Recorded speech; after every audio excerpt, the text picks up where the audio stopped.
Dyma ni wedi cyrraedd Gwener unwaith eto, a chroeso mawr I chi yma i'r gell. Da ni ar hyn o bryd yng nghanol tymor y chwaraeon ydyn ni. Wedi blwyddyn lle nad oedd hawl I gynnal llawer o ddigwyddiadau. Bellach, mae yna rhywbeth at ddant y rhan fwyaf o gefnogwyr ar gael, mae'n siŵr. Da ni wrth gwrs yng nghanol cystadleuaeth pêl-droed yr Euros ar hyn o bryd, gyda'i gêm fawr I Gymru yfory. Wedyn, os mae criced sy'n mynd a'ch bryd chi, wel, mae yna gemau ar y teledu a gewch chi hyd yn oed fynd I weld rhai yn fyw fod y dorf ddim yn cael bod mor fawr a mae hi arfer bod. Wedyn, dydd Llun mae cystadleuaeth Wimbledon yn cychwyn, a mae'n ambell un dwi'n gwybod amdanyn nhw fydd ynghlwm wrth y teledu dros y pythefnos nesaf. Ac ym mhen mis, mae gemau Olympaidd yn cael eu cynnal yn hocio. Ac fod yna bethau digon anarferol am y gystadleuaeth honno eleni. Mae'r BBX yn addo darlledu dros 350 o oriau o'r cystadlu yno. Ac wrth gwrs yn y cystadlaethau yma, mae yna rai mynd I ennill, mae nhw'n mynd I lawenhau, ac eraill wedyn yn mynd I gael eu siomi a ambell un teimlo'n bod eu calonau nhw wedi torri hyd yn oed. Mae'n rhyfedd fel mae'r pethau hyn yn gafel. A mae rhai pobl yn byw ar ryw fuddugoliaeth am flynyddoedd wedi hynny. Dyna chi dîm pêl-droed Lloegr. Mae'r cefnogwyr yn dal I sôn am ennill cwpan y byd yn 1966. Dros hanner can mlynedd yn ôl.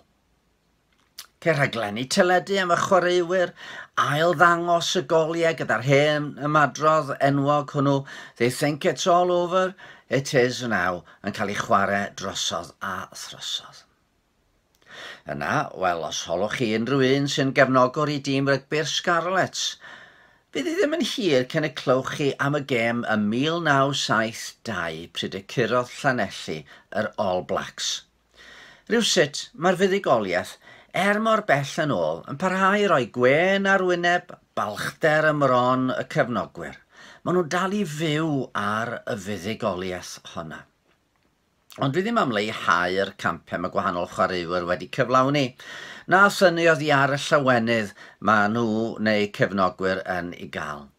Mae rhai digwyddiadau'n gallu bod yn ffynhonnell llawenydd a balchder I ni, a pho fwyaf y gamp wrth gwrs, po fwyaf caled oedd y frwydr, y mwyaf mae pobl am I ni I cofio.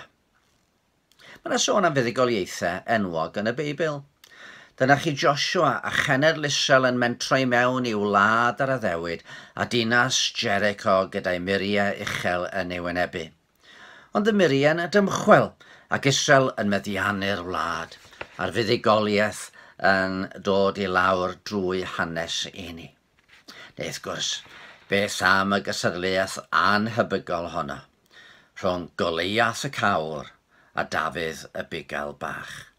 Pa sawl dosbarth ysgol Sul sydd wedi trafod y fuddugoliaeth fawr yna, y gonquest wedi bod yn ysbrydoliaeth I blant, wel, cenedlaethau dirif o blant. Ond y fuddugoliaeth fawr yn y Beibl wrth gwrs ydy'r un enillodd yn harglwydd ni ar groes Calfaria. Buddugoliaeth annisgwyl. Buddugoliaeth oedd yn edrych mor anhebygol. Sut mae marw ar groes a'ch gelynion yn gorfoleddu yn fuddugoliaeth. Ond yn y marw hwnnw roedd Iesu yn diarfogi yn gelyn mawr Satan. Oedd yn talu pris yn troseddu ni yn erbyn cyfraith Duw, a Satan methu'n cyhyddo ni bellach, gan fod y gosb wedi gweithredu eisoes. Fe mae Paul yn ei ddeud yn ei lythyr at Gristnogion Colossa. Diarfogodd y tywysogaethau a'r awdurdodau, a'i gwneud yn sioe ger bron y byd, yng ngorymdaeth I fuddugoliaeth arnynt ar y groes. A'r fuddugoliaeth honno, wrth gwrs, yn cael ei selio efo'r atgyfodiad y trydydd dydd, Iesu yn concwerio angau. Ond sut mae'r fuddugoliaeth honno yn dod yn eiddo I ni? Sut fedrwn ni fyw ar y fuddugoliaeth honno?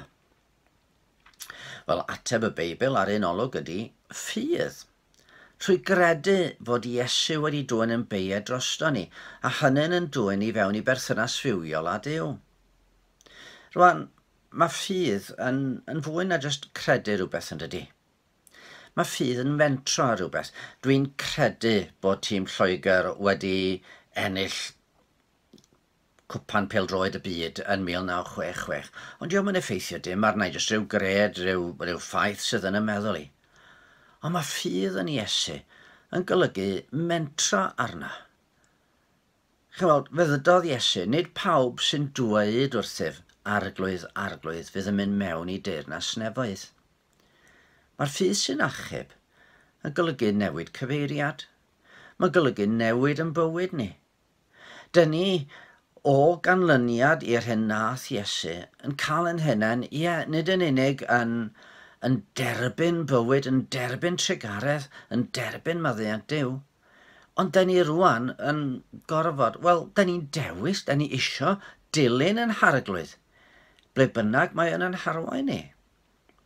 Felly'r cwestiwn sydd gen i heddiw i chi, ydy pa wahaniaeth mae'ch ffydd yn Iesu yn ei wneud i chi yn ystod y diwrnod heddiw? Yma ffordd fydd fy mywyd i yn wahanol heddiw am fy mod i'n pwyso ar fy ngwaredwr.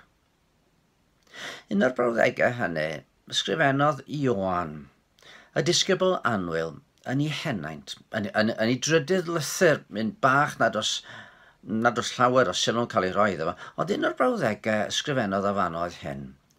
Nid oes dim sy'n fwy o lawenydd i mi, na chlywed fod ym mhlant yn rhodio yn y gwirionedd. A rhodio yn y gwirionedd i Ioan, oedd dilyn Iesu i garu fo a charu ein gilydd. Sut dyn ni am fyw ar fuddugoliaeth yn harglwydd tybed? Ydych chi ni weddio?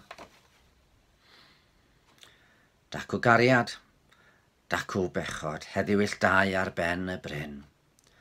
Hwn sydd gref, hwn acw'n gadarn, pwy enillar ymgyrchyn?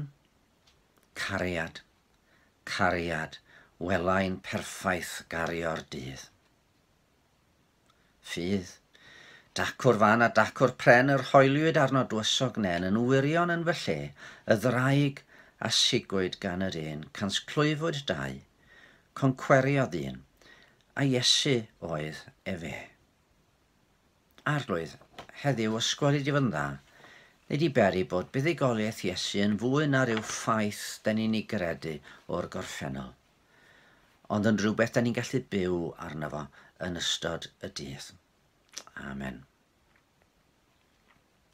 Wel, gobeithio gewch chi benwythnos bendithiol. Cofiwch bod croeso i chi ymuno efo ni yng Nghapel y Ffynnon. Mae John Robinson yn pregethu bore Sul efo ni, a fydda yna yn teithio lawr i Aberystwyth os fydd Duw'n caniatáu i rannu'r gair yno. Ac os fydd pob dim yn iawn, yna fydda i'n ôl wythnos nesaf efo mwy o fyfyrdodau. O,